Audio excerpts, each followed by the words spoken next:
Bonjour, voici l'énoncé d'aujourd'hui. Soit E l'ensemble des suites UN réelles, telles que la série des UN carrés converge. Il s'agit tout simplement de montrer que cet ensemble E est un espace vectoriel.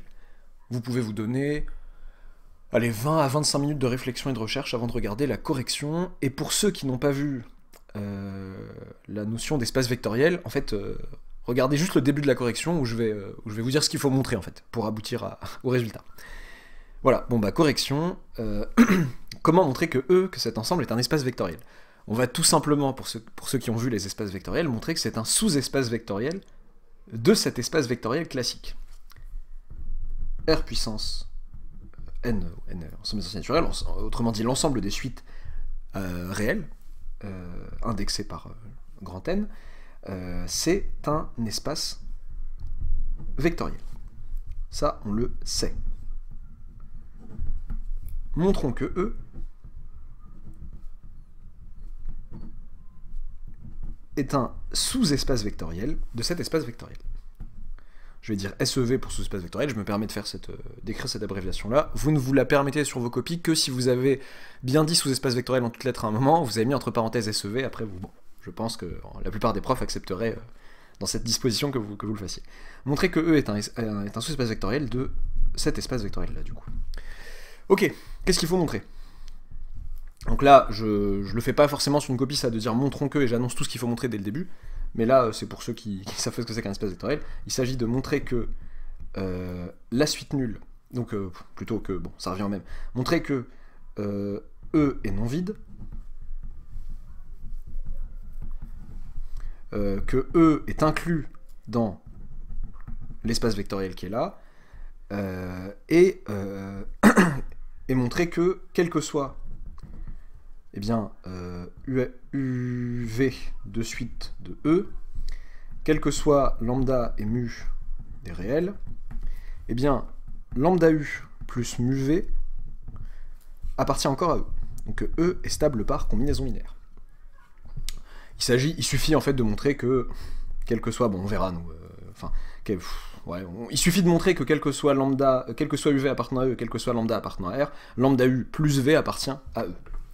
Donc on n'est pas obligé de mettre les deux scalaires. Bon, ça revient au même. Ok, donc faisons-le concrètement.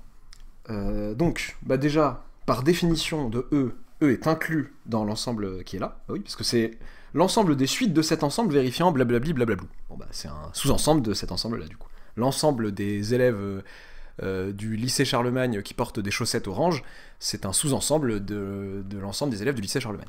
Voilà. Donc, E est évidemment inclus dans cet ensemble. On va montrer qu'il est non vide en établissant juste le fait que la suite nulle est dedans, soit, comment l'appeler, soit θ la suite nulle, donc de Rn là, quel que soit n appartenant à grand N, θn, qu'est-ce qui vibre comme ça? Ouais. Pas très intelligent, tant pis. θn égale 0, eh bien, on a bien que la série des θn carrés converge trivialement. Donc, θ appartient à E. Et E non vide. Ok, alors, E est inclus dans R puissance n, E non vide. Il s'agit maintenant de montrer que, quel que soit U et V de E, quel que soit lambda et mu de R, lambda U plus mu V appartient à E. Donc, soit U, V appartenant à E, donc deux suites réelles telles que la série des UN carrés convergent et la série des VN carrés convergent, soit lambda mu de réel, eh bien on va essayer de montrer que lambda U plus mu V appartient à E. Donc lambda U plus mu V qui est-ce? On va poser W égale lambda U, pas lambda mu, plus mu V, et W, c'est qui comme suite? C'est la suite définie pour tout n appartenant à grand N par Wn égale tout simplement lambda Un plus mu Vn. Ok, alors, qu'est-ce qu'il faut montrer? Il s'agit de montrer que la série des Wn carrés converge. On va voir ce que c'est que Wn carré, le terme général d'une telle série. Wn carré, c'est lambda carré Un carré, Qu'est-ce que c'est que ce délire, pardon. Donc lambda carré un carré plus, c'est mieux, mu carré vn carré plus 2 lambda mu un vn. Ok, donc voici le terme général de la série des wn carrés. Bon, de ce terme général-là, ça je sais que c'est le terme général d'une série convergente, puisque un appartient à E. Ça aussi c'est le terme général d'une série convergente parce que Vn appartient à E. Et en fait, il faut montrer, tout simplement, que la série des un Vn est convergente. Et une fois que j'ai montré ça, bon, bah, multiplication par un réel, bah, la série de termes général, ça sera tout aussi convergente, et par somme de séries convergentes, eh bien la série des wn carrés va être une série convergente. Comment nous y prendre? Et là intervient, donc, nous savons quoi? Nous savons juste que la série des un carrés converge et la série des vn carrés converge. Mais là, je veux la série des un vn. À quoi ça peut nous faire penser? Bon, je sais que pour beaucoup d'élèves, ça fait penser à Cauchy-Schwarz, et je le comprends. Mais le problème, c'est que si on veut passer par Cauchy-Schwarz, il faut passer... En théorie, il faudrait passer par les sommes partielles. Repasser par les sommes partielles au lieu de parler des séries. Là, j'ai moyen d'aller un peu plus vite en parlant des séries avec une inégalité relativement simple qu'un ancien prof de maths appelait la clé. Parce qu'elle est simple, mais en fait, dans plein de situations, dans plein de chapitres, elle permet de débloquer des situations, avoir une inégalité sympathique. Quelle est-elle? C'est que pour tout n appartenant à grand N, valeur absolue de un-vn est inférieure ou égale à 1/2 de un carré plus vn carré.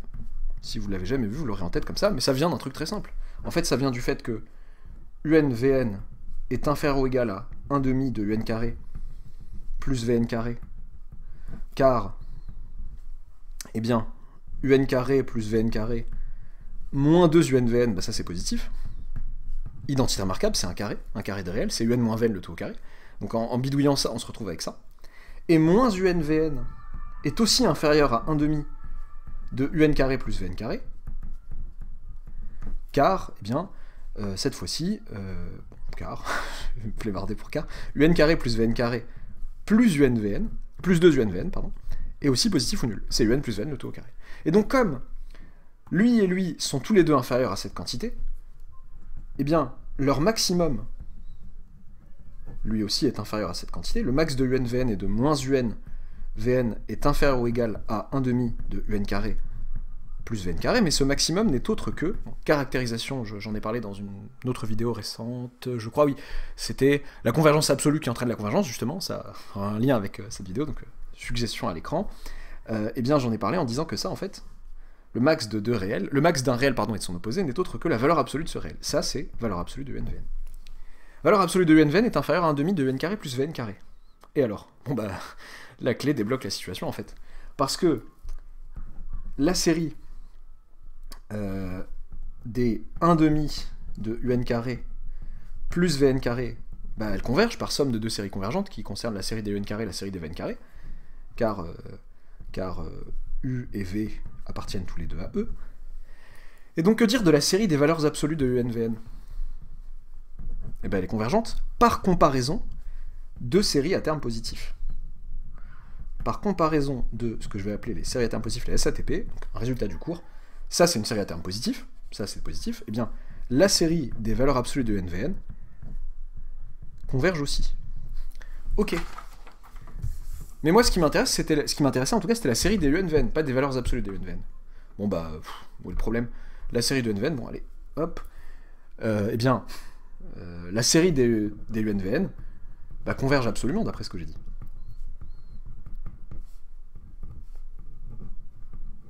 C'est la convergence absolue de la série des un-vn que je viens d'établir. Donc, elle converge.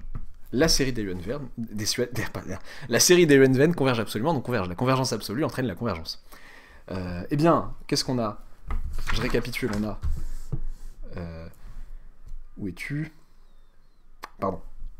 Voilà, la série des un-vn qui va être là, enfin, le terme général de la série des un-vn qu'on voit là, là, le terme général de la série des vn carré multiplié par un réel, là aussi, d'où, eh bien, la série des lambda carré, un carré, plus mu carré, vn carré, plus 2 lambda mu, un vn, est convergente, c'est-à-dire que la série des eh bien, lambda un plus mu vn, le tout au carré, converge. Et donc, W qui est lambda U plus mu V appartient aussi à E. On a bien montré, zut, mon truc ne fait que bouger, tant pis, on a bien que E est un sous-EV de cet espace vectoriel, donc lui-même un espace vectoriel. Ok. Est-ce que j'ai du rouge sous la main? Ce serait inespéré. Bon, non, c'était inespéré aussi. Ce cas de couleur nu va peut-être me donner du rouge. Alors nu, c'est la lettre qui manquait. Boum, tant pis.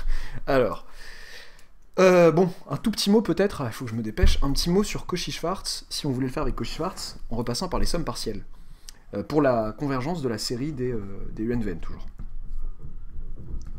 Ok, donc, ce qu'on aurait pu dire, c'est que, quel que soit grand N, pardon, appartenant à grand N, la somme pour N allant de 0 à grand N, des UNVN, des valeurs absolues des UNVN. Pourquoi? Parce qu'il s'agira toujours, j'ai toujours envie de profiter de la suite des sommes partielles pour qu'elle, je veux montrer qu'elle converge. J'ai bien envie qu'elle soit croissante, pardon, donc le terme général je le prends positif ici, et la convergence absolue de la série des UNVN va entraîner sa convergence, encore une fois. Et bien ça, avec l'inégalité de Cauchy-Schwarz, ça va être tout simplement inférieur ou égal à... Alors est-ce que je vous mets les racines? Oui, je mets la racine, allez. Hop, somme pour n allant de 0 à n dun carré, somme pour n allant de 0 à n dvn carré. Inégalité de Cauchy-Schwarz. Ok. Et donc, cette somme-là va être en fait inférieure ou égale à la racine de la somme pour n allant de 0 à plus l'infini dun carré. Cette série ça, c'est la somme d'une série convergente. Ceci est toujours inférieur à ça parce que c'est la somme partielle, c'est une somme partielle de termes, donc d'une série à terme positif, pardon. Donc la suite indexée par grand N qui est là, dont le terme général est là, ne fait que croître, donc elle est inférieure à sa limite, enfin chaque terme est inférieur à sa limite. Là pareil, pour la somme pour n allant de 0 à grand N des Vn carré, c'est inférieur à la somme pour n allant de 0 à plus l'infini des Vn carré. Donc ceci est un réel. Quel que soit grand N appartenant à grand N, on a que ceci est inférieur à un certain majorant qui est grand M. La somme, la suite donc, qui est définie ainsi, est majorée. Et elle est croissante, car, si vous faites le rang grand N plus 1 moins le rang grand N, bah, il va vous rester la valeur absolue de UN plus 1, Vn plus 1 qui est positive. Donc somme partielle somme partielle à terme positif, donc c'est pour ça qu'elle est croissante. Donc elle converge. Autrement dit, cela revient à dire que la série des valeurs absolues de UNVN est convergente. La suite de ces sommes partielles converge, c'est ça que ça veut dire que la série est convergente. D'où, encore une fois, le fait que la série des UNVN est convergente. Voilà, si on voulait appliquer Cauchy-Schwarz, il fallait revenir aux sommes partielles, en tout cas au moins pour établir ça proprement, et ensuite faire tendre... c'est pas faire tendre grand N vers plus l'infini follement et dire ah, ok, c'est la somme infinie de ça. On ne sait pas encore que la série en question est convergente. Non, c'est dire que comme je suis inférieur à cette quantité est elle-même inférieure à sa limite parce que les suites en question, les suites de sommes partielles sont croissantes, et je peux moi-même être majorée et croissante en tant que suite de sommes partielles, donc je converge. Ce qui nous permet d'établir la convergence de la série en valeur absolue, puis la convergence de la série. J'espère avoir été clair. À très bientôt pour une nouvelle vidéo.